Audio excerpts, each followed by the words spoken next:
Ang atin pong pag-aaral ngayon, pinamagatan natin how to make the better choice.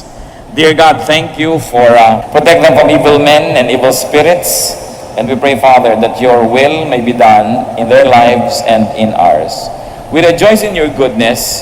We rejoice in your faithfulness. Be our speaker now, Father. Cleanse us. Forgive us for all our iniquities. Make your word become our food, O God. Lead us unto a deeper knowledge of you and give us more and more wisdom so we can keep on making the better choices. Be our speaker. Use your servant only as your footstool, but be the speaker, O God. Protect even our loved ones who are not with us right now from all work of evil men, of evil spirits. May they too be blessed by you in a very personal way, O God. So walk in our midst, touch our hearts, heal our infirmities, strengthen our weaknesses, enlighten us, O God. Preside over this activity, lead your people, glorify only your name. In the name of Jesus we pray, amen. Luke 10:38-42 is our reading. It's a very familiar story, and our prayer is that God will give us fresh insights into this very familiar theme. Luke 10:38-42. As Jesus and his disciples were on their way, he came to a village where a woman named Martha opened her home to him. She had a sister called Mary, who sat at the Lord's feet listening to what he said. But Martha was distracted by all the preparations that had to be made. She came to him and asked, "Lord, don't you care that my sister has left me to do the work by myself? Tell her to help me." "Martha, Martha," the Lord answered, "you are worried and upset about many things, but only one thing is needed. Mary has chosen what is better, and it will not be taken away from her." So may the Lord enlighten us as to the many other meanings of this familiar teaching. So Martha opened her home to Jesus. It was not very usual for a woman to open her house to a man, though that man may be a preacher, because usually teachings would be done in the synagogues and in more public places. So this is something extraordinary that was happening. So Martha opened her home to Jesus, while her sister Mary opened her heart and mind to Jesus. So immediately we are encountering good and better choices here. Not that Martha is doing something bad, but there is something better to do, and we must never miss the opportunity to see them. So Mary sat at the Lord's feet and listened to him. Meanwhile, Martha continued to open her house. In fact, she was now opening the kitchen to Jesus and to all the other people who accompanied him. And Martha asked Jesus to tell Mary to help her. Sa atin po sigurong lipunan ngayon na hindi naman kamangha-mangha itong mga nangyaring ito, but try to reset your time to 2,000 years more or less ago. In some faraway, distant, backward country compared to the progress and cosmopolitan quality of Rome and all the other population centers, Israel was a backwater. So ano po ang makikita natin dito? Kamangha-mangha na isang babae magbubukas ang kanyang tahanan at wala namang binanggit na meron silang tatay doon to authorize it. Probably they were orphans, we don't know about that. But then again, even more revolutionary was Mary sitting with the men. Sa Middle East po, hanggang ngayon, lalo sa Saudi Arabia, dalawa ang sala ng mga may kaya at isa lang doon sa mga walang masyadong pera, dahil iba dapat ang reception area for men and for women. Magkahiwalayan. Kaya yung nagtumpukan ng mga lalaki at nakiupo doon si Mary, masyadong kakaiba yon, revolutionary yon. She should not be there. And what's more, what was happening was that Jesus was teaching.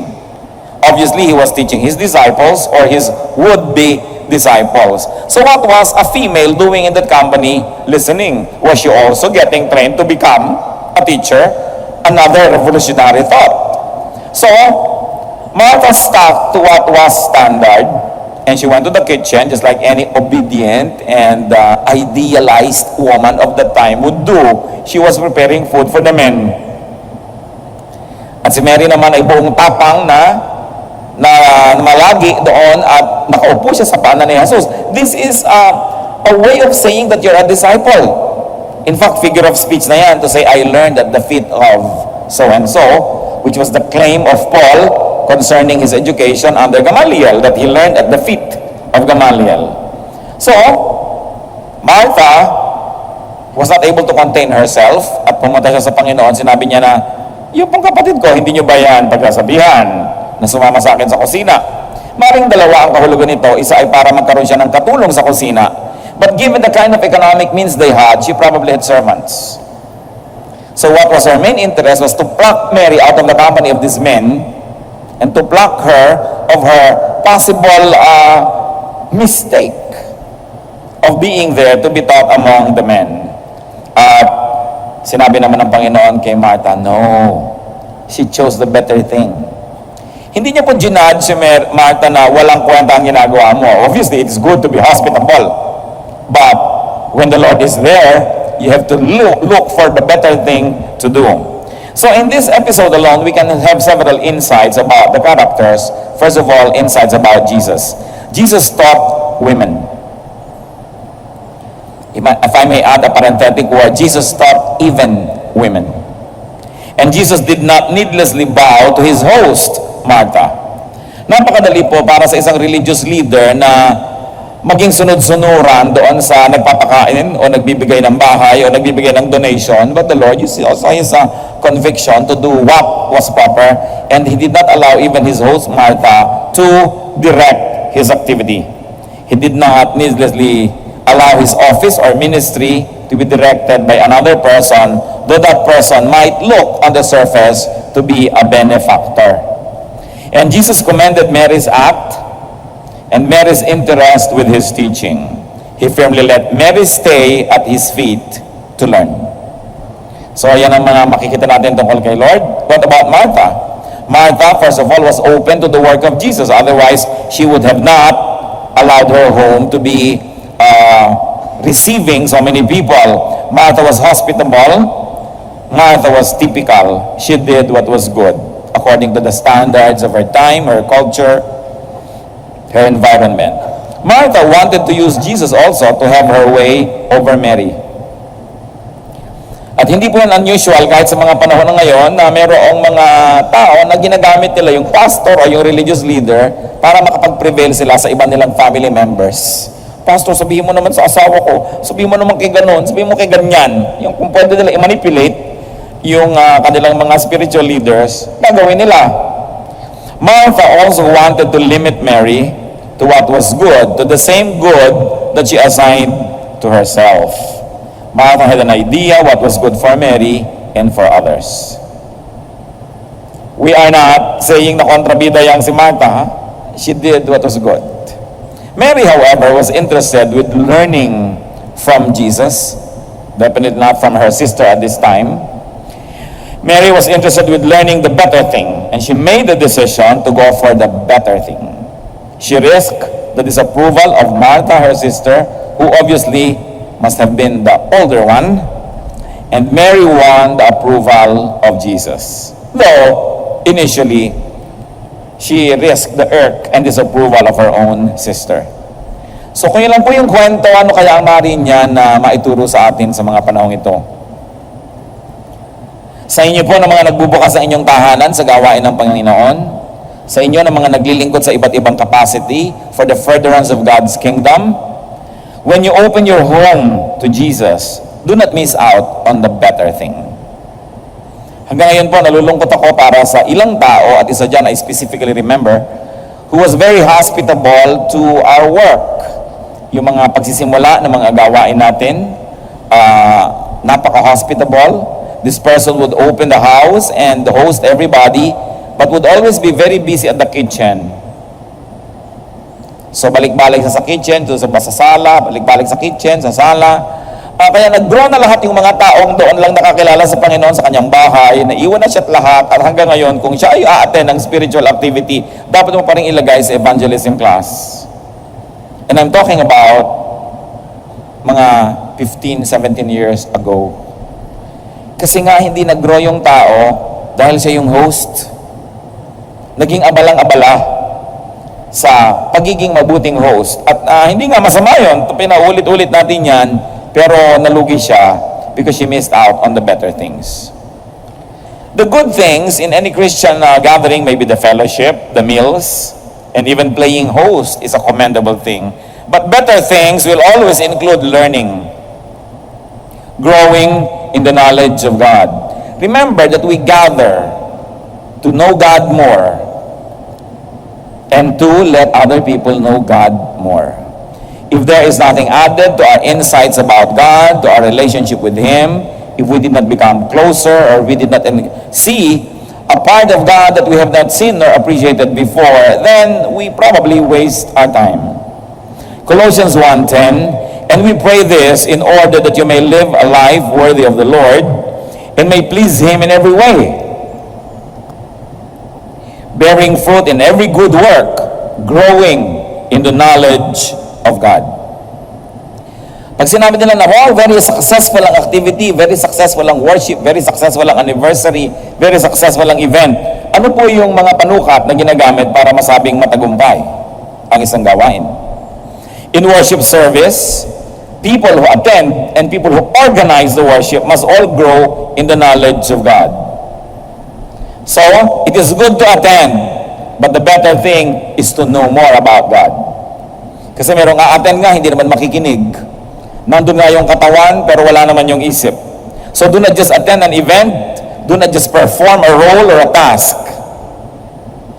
Listen to the Word of God that is being preached. Listen to the silent voice of God. Listen to the leading of the Holy Spirit while songs are being sung. Because you know the arts, especially music, singing, even poetry, even dance, can transport our consciousness beyond the objective side of us to that more subjective aspect of our personality, so that we may plumb the depths of God's Word and understand more about God. Kaya mahalaga yung arts, kasi arts transport us from one level of consciousness to another. And it is important to go beyond the philosophical level of religion and feel and know God in another dimension. Kaya mahalaga po, nagbibigay talaga tayo ng attention. In ministry, do not just be a worker, be a learner, and always learn from Jesus. Sasabihin ng iba at naobserbahan nila, and up to a point, agreeable, yung sinasabi nila, mabuti pa daw ng mga ordinary church goer lang sila, sobra silang nabe-bless, pero nung naging singer na sila sa choir, naging instrumentalist, naging worker, naging usher, naging usherette, naging teacher, nabawasan na daw yung blessing. Paano ang sobra na nilang nagiging attention napupunta doon sa pagiging Martha, pa sa pagiging Mary. Sasabihin naman ng iba, kung wala naman magmamarta, paano andar yung sistema? Tama nga naman, pero maglalagay tayo dapat ng limitasyon how fastidious we would become in preparing and mounting events so that we never miss the opportunity to learn. In other words, kahit ano po ang inyong ministry, lalo't marami kayong mga pananagutan, huwag kakalimutan that you are there as a learner. Kaya nga nung minsan, maraming taon na, naiimbita po ang inyong lingkod na magsalita, may mga concert, tapos may mga Christian singers na nandun, at napapansin ko sila, pagka message, hindi sila nakikinig, nandun lang sa likod, takwentuhan ng kwentuhan, tawanan ng tawanan, tapos pag tinawag para kumanta, parang mga anghel-anghel na nagkakantahan, hindi naman talaga nakikinig. And I rebuke them. Yung iba mga kilalang-kilala pa mga singers, sabi ko, nandito tayong lahat as learners. When the word is being preached, you all shut up and listen. Because you are not here as a performer, kakanta ka lang para kumanta, tapos hindi ka naman na-feed. Tatandaan nyo, pagka mayroong isang Christian event, at nag-give lang kayo, pero wala kayo na-receive na spiritual feeding, talo kayo. And you must always assume this humble position of sitting at the feet of Jesus. It's a position of humility. Kung minsan mga speaker, may mga malalaking event, maraming imbitado na may mga pangalan daw na mga speaker, tapos wala nang nakikinig doon sa nag-i-speak, nandun pinagmemerienda sa isang kwarto, nakakulong doon, kwentuhan ng kwentuhan, lalabas lang para magsalita o mag-perform, and it always disturbs me because we never stop learning and we never stop becoming pupils of Jesus. No matter how high your position gets in any religious establishment, we never arrive. We are always and we are continuously learning from the Lord. Kaya pag meron mga ganyan pong mga event, mga kapatid, lagi nyo ipaglalaban na kayo'y makarinig ng salita ng Diyos, makapanalangin, makapanahimik. Huwag lang kayo maging worker. Huwag lang. Kasi Kawawa naman kayo na napagod kayo, tapos hindi pa kayo na-bless. Tapos sabi niyo, hindi bali, natutuwa naman si Lord dahil nag-sacrifice ako. Hindi niya ikinatutuwa yung sacrifice na para lang kayong ginamit. Kasi ang Diyos hindi manggagamit. Pwede ang religion, manggagamit ko minsan. Gagamitin yung tao, imomotivate na mag-sacrifice ka, ibigay mo lahat-lahat kahit wala ka nang napapala. Umattend ka dyan kahit antoking ka, kahit hindi ka na-feed, basta dito ka, member ka dito, pagparami ka sa statistics dito, wala akong pakialam ko na be-bless ka, basta dito ka. You know, religion can become a user of people. Hindi mo alam kung palaman ka lang doon sa mga silyang walang laman, pamparami sa bilang, o talagang gusto kang pakanin. Kasi kung nakakain ka at nakakabusog sa iba, pinipigil ka naman. So ano ba talagang gusto niya? Lumaki ka at lumago, o yung ego niya ang lumaki dahil marami siyang tagapakinig? Kaya mga kapatid, lagi tayong magbabantay because sometimes off-guarded tayo basta't church, basta't religious people, religious gathering. Pero ang pinakamalalaki mga digmaan nga simbahan ng mga pasimuno. Diba? Ang mga pinakamalalaking mga pahirap sa tao, relihiyon ang may kagagawan. Kaya hindi ko mo relihiyon tatanggapin mo na lang. Dapat ginagamit natin lagi ating isip. Sapagkat ang ating hinahanap sa ating religious activity is to know God more and to be more like Jesus. If that is not happening, no matter how big the attendance is, no matter how grand the program is, we are not succeeding. Because every thirst must be quenched, every hunger filled, every question answered, every longing met, every weakness strengthened, every darkness enlightened. And so this is our goal. Never just be an attendee, but be a participant in the divine meal, to eat the words of Jesus. Metaphorically, sabi nga ni Lord, this is my body, eat me. I am the bread of life. This is my blood, drink me. In other words, let my essence be yours. Let my personality be your personality. Let me live in you. And let your death be my death. Let your sufferings be mine, your wounds mine, and my power yours. There's always an exchange that needs to happen when there is a spiritual exercise. And for the exchange to happen, you must give and you must receive. Because this is the circle of life, to give and to receive. Never permit yourself only to just give and give and give. Or never permit yourself only to just receive and receive and receive. Because you must inhale as much as you must exhale. This is the rhythm of life. So whenever you go to a church, whenever you go to a fellowship, decide that you're going to receive the goodness of God, the guidance, the correction, even the rebuke of God. And decide also that you will give of yourself, whatever it is that is in your means, to give to the fellowship. Because it is a give and take relationship. So do not just be a Martha. While it is good, as we have said, we must develop the taste for the better things. When you attend a spiritual activity, when you attend a church, a fellowship, a Bible study or worship service, even when you minister, identify the only one thing needed and prioritize it. Kasi marami nag-aagawan sa ating pansin. Halimbawa, pupunta kayo sa ganitong worship, what is needed? What do you need? Prioritize it. Do you need to be prayed for? Ask to be prayed for. Do you need to pray? Pray. Do you need to hear what people have to say so that you may be strengthened by the strength that God gives them at the present time? Then listen. Identify what you want. And listen well. And prepare yourself. Remember that the blessings that we receive from God is not limited by His capacity to give, because His capacity is limitless. The blessings we receive is limited by our capacity to receive. Parang bombilya rin po yan. Ang laki-laki ng power ng kuryente. Pero kung 10 watts lang kayo o Christmas light, alam nga namang lumiwanag kayo ng gusto. Kaya kailangan nilalakihan mo talaga yung wattage mo, yung capacity mo. Ever increasing glory. So identify the only one thing needed. What do we need? Spiritual learning. Spiritual transformation. Transformation of yourself and of others. So that you may go to a worship and not really be transformed, because at that time you may be the agent of transformation of others. Sasabihin ng iba, hindi ko na kailangan mag-worship, okay naman ako. Pero baka kailangan ka ng iba. Bakit po ba patuloy na nag-aapoy ang isang siga dahil may mga bagong kahoy na inilalagay dyan para magpatuloy ang apoy? Bakit ba nakakita ako noon ng mga litrato ng mga Russian soldiers in the dead of winter, somewhere near the North Pole na, kung matulog sila, dikit-dikit, sobrang dikit-dikit, talagang walang kagalaw-galaw sa dikit kasi they need the heat of each other. At kumisan po mga kapatid, hindi nyo siguro kailangan yung church sa palagay nyo dahil you're okay, you are strong, you are happy, but go because some people might need you. In other words, minister, be ministered. This is what life is all about. So you should also prioritize the ministration to other people. Especially if you don't have a screaming need for anything. When you go to the fellowship, you say, sino kaya dito ang kailangan kong ipanalangin? Sino pwede ko encourage? Hindi, eto na ako, intindihin na ako, nandito na ako, pansinin na ako. Because there are times when you should be the ones to say that, sino kaya dito ang nangihina? Tatabi kaya ako sa kanya? Lord, ituro mo kung kanino ako tatabi. Baka sa kaunting batian, ngiti, meron pala akong maibigay sa kanya na strength na wala sa kanya ngayon, pero salamat dahil binibigay mo sa akin ngayon. Every encounter must be a spiritual one. And every encounter must involve a transfer of power. Either you receive the power or people receive from you.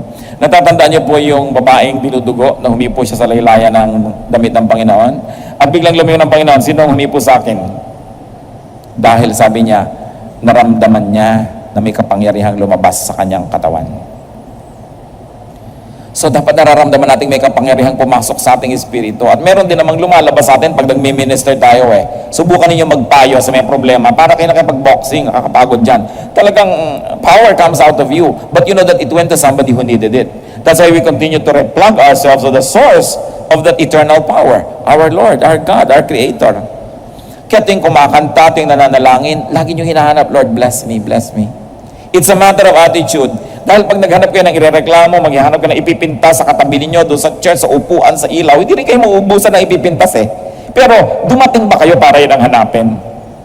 Kasi pag yun ang hinahanap nyo, makatatagpuan nyo yun. Whatever you need is found very near you. So what you find is not really what is there. What you find is what you're looking for.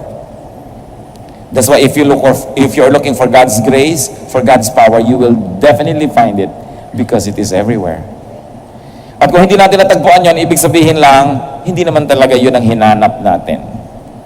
So pinipili mo saan ka titingin, saan ka makikinig, dahil nandyan lahat ang mga makikita at maririnig competing for our attention. It's important to make the better choice. Identify what is needful in your life and in any situation. If there's any major lesson that we can learn from this story, it is to simplify so you can have more time and attention for the better things. Simplify. Kung minsan may mga churches na makikita mo, may kantata sila tuwing Pasko. Talagang major event yan. Minsan sabi ko nga, bakit nyo naman pinapahirapan ang sarili nyo na lagi nila kayo may kantata? Hindi naman kailangan tuwing Pasko kasi hindi naman lagi kayo may choir director. Kung minsan wala, hirap na hirap humanap. Minsan konti yung singer, hirap na hirap. Tapos nagsasampala na yung mga singer sa likod dahil talaga nagkakainisan na sa stress, sa pagod. Tapos kakatawa, hallelujah, hallelujah. Palabas! So, bakit hindi nyo simplihan? Kung ang kumantay 100 boses o isang tao, basta anointed ng Panginoon, tatablan pa rin ang nakinig. So bakit kailangan pagkarami-rami kung talagang konti lang yung singer, di kontian? Bakit kailangan maging grand kung nagiging stress? Bakit kailangan gawin ang mga pinagkagawa ng mga Kristiyano? Meron namang wala nang tigil ng kapapagawa ng mga building, wala nang ginawa kundi gatasan lahat ng tao dahil magbabayad ng yero, ng pako, ng bubong, ng glass, ng aluminum. Kaya linggo-linggo na lang 5 ang koleksyon. Wala nang ginawa kundi manghingi. Hindi naman pahinga ang tao. So di, simple na lang muna kung wala muna, magpahinga lahat. Ang napakahalaga pong wisdom na dapat na de-develop ng mga anak ng Diyos is to know when to stop. When do you stop? When do you stop increasing the choir's grandness? When do you stop buying things? When do you stop doing programs and just rest? Ang Panginoong Jesus nga, sabi niya, ang dami-daming tao, hindi magkamayaw, walang kapahipahinga siya at ang kanyang mga disciple. Anong ginawa nila? Very un-Christian. Sabi ni Lord, hali kayo, umalis tayo dito, pupunta tayo sa tahimik na lugar at magpahinga tayo. Nakita nyo, very un-Christian si Kristo. By the standard of the church today. Kasi ano sasabihin sa'yo ng church? O mamatay ka, mapudpud ka, maubos ka, basta maglingkod ka dyan. Dapat mahal mo yung mga taong pinaglilingkuran, pero una, minamahal mo yung worker. Hindi yung mga worker ang mga pinakawalang kaligayahan, sila ang pinakamanga tuyong-tuyo ang spiritual life, at yung mga worker ang walang kagana-gana sa Diyos. Dahil hindi na sila nafe-feed. Channel na lang sila, hindi sila nakakakain, sandok na lang sila, sinasandok dito, dinadala sa tao, pero instrument na lang sila. So it is important, say ano ba ang ginagawa ko? Okay, worker ako, nandito ako sa church, anong dapat kong gawin para maipaglaban na lagi rin ako nafe-feed? Na hindi lang ako spare part na isang programa para umandar ito, tapos lahat na blessed ako, hindi. We must continue to look for the better choice. And it is important to simplify. Simplify many things. Sinabi na nga ni Lord, Martha, many things are not needful. Baka naman magpapakain ka lamang dyan, ipaksiw mo na lang yung bangus, ang gusto mo pa naman kasi irelyeno, di ang trabaho. Ganun din ang ending, nabusog din yung mga tao. Yung paksiw, ihulog mo yan dyan, lagyan mo suka, sili, lagyan mo ng kaprasong luya. May kakainin na tayo mamaya, pero yung gusto pang elaborate na yung isda, may borda-borda pa yung mata, mapapagod ka talaga niyan. So simplify. Many things are not needful, even in a fellowship. Remember yung sinabi ni Lord that the gate is small, and the road narrow that leads to life. Ano pong ibig sabihin nun? One reading is salvation. We're free to read it that way. But of course, like any other biblical teaching, there are many layers to read. And one layer is not only life after death, but sabi niya, the door that leads to life. Life here, life now. Sabi niya, the kingdom of God is upon you. It is in your heart. And why is the door small? What happens when the door is small? First of all, you don't always see it. Malalampas-lampasan mo kasi maliit eh. Ano pa? When the door is small, you probably have to stoop to get in. Baka mababa yung pinto. Hindi pwede yung chin up na papasok at yuyuko ka, gagapang ka para ka pumasok. O kaya ang liit-liit ng pinto, dapat ka magpapayat para magkasya. So ano yon? Baka may mga dala ka, mga baggage, mga pride, ang dami-dami mong gamit na bit-bit na dala, meron kang kirida, meron kang bisyo, hindi ka makakapasok, kailangan bitawan mo yan para ka makasuot. The door is small that leads to life. Hindi pwedeng kasama mo na yung lahat ng kasama mo sa kasalanan. Maiiwan sila kasi makipot ang pinto. Pero ano daw yung malapad na pinto? Maraming pumapasok doon, kaya dala, bisyo mo, kasama mo, everything, pasok kayong lahat. But this leads to destruction, Jesus says. Once more, the theme is simplify. Because there are many things that if you never stop clinging to them, you will never be able to enter the narrow door. You will never be able to find life. Simplify. Ano ba ang dapat nating pinagtatatanggal para gumaan ang ating paglalakbay? And do not hesitate to choose the better thing. And then to make a stand for it, like Mary did. Kung minsan naman, you will choose the better thing, pero pag may nandilat na sa'yo, may kumaway, may nagalit, bibitawan mo na yun, then you settle for the good. Do not be men pleasers. There are times when we really have to make a stand so that we will really grow in the Lord. Hebrews 11:40, God had planned something better for us. Better than our own personal plans for ourselves. Do not be directed away from your ministry, from your growth, from what is better by a Martha, no matter who that Martha is. Tatandaan niyo mga kapatid, pag mag-uumpisa na kayong lumago sa Panginoon, may susulpot na Martha who will demand that you be with them, that you stop your growth, that you stop giving time to the Lord because there are other things to do. Iba-iba ang itsura ng Martha na yon, iba-iba ang pangalan, pero ang mission, pareho lang. Ilayo kayo sa napili nyong mas mabuti. Kaya dapat, pag nagpasya tayo, maninindigan. Martha can take you away from the better, like from the feet of Jesus to the feet of idols. Pwede kang dalhin dyan. Our Marthas can take us away from fruitfulness to less fruitfulness, or probably to fruitlessness. That Martha can take you away from peace to a life of trouble. Mga estudyante, this Martha can take you away from the classroom to the mall, kung sino man yun. This Martha can take you away from the ministry to mga gimmick at mga kung anong mga less important activities.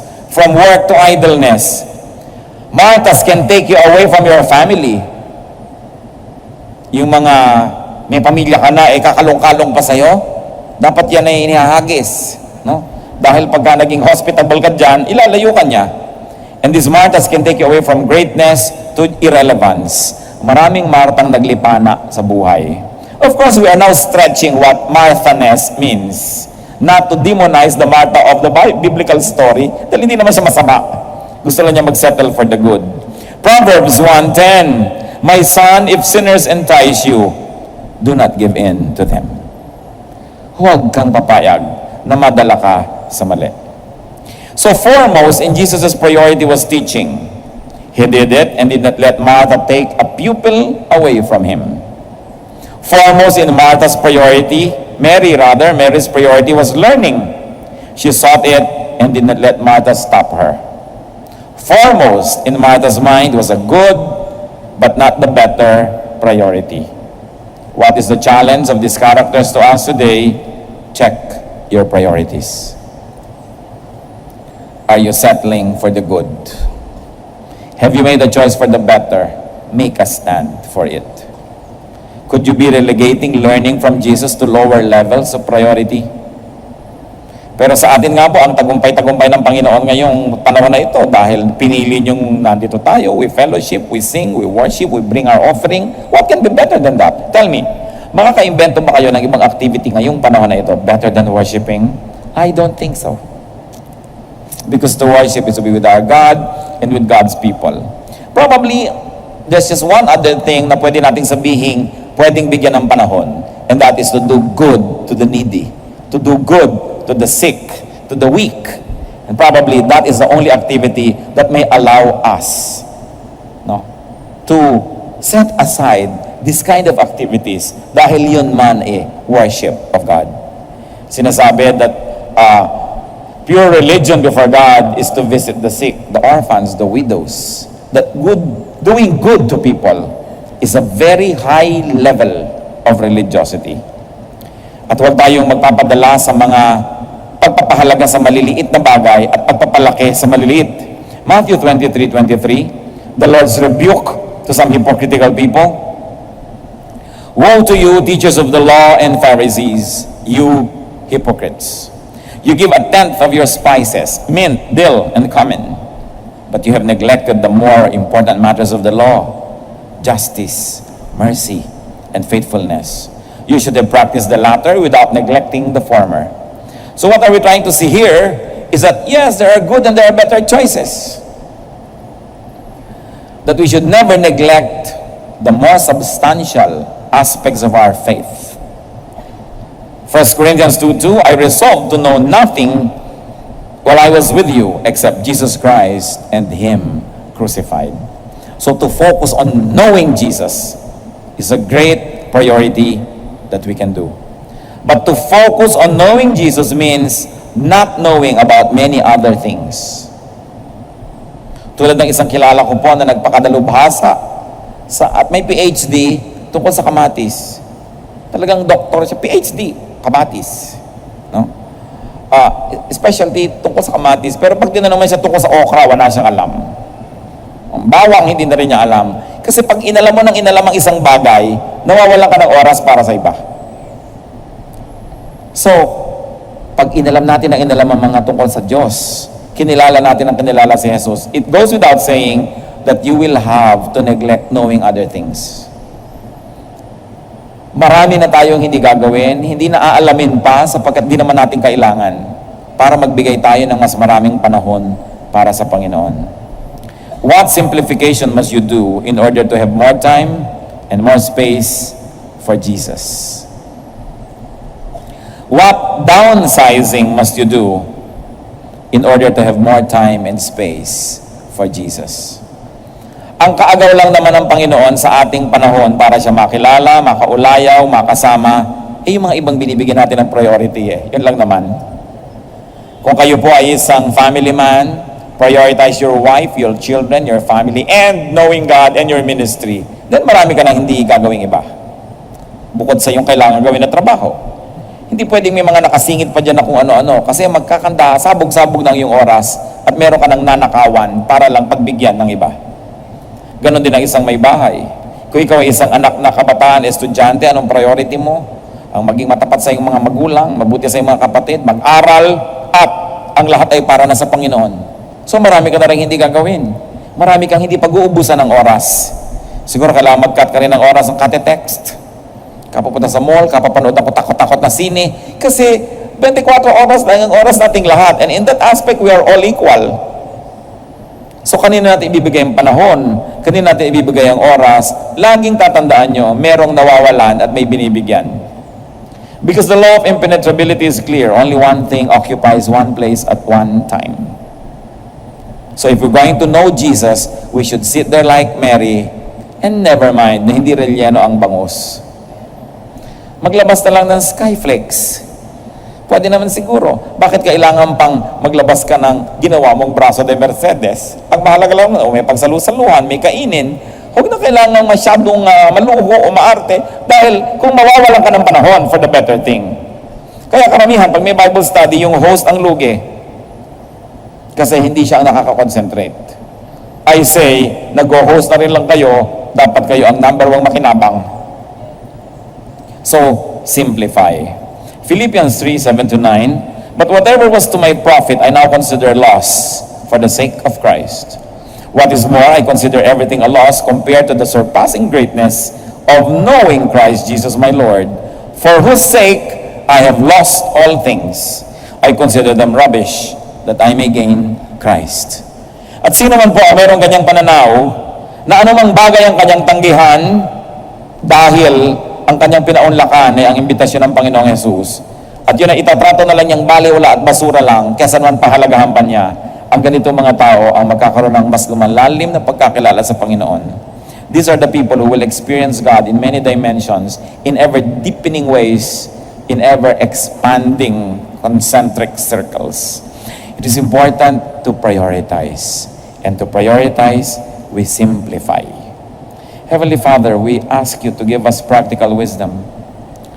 There is longing in our hearts to know you more, O God Almighty, Creator of heaven and earth. Pero napakarami pong nakikipag-competition sa inyo.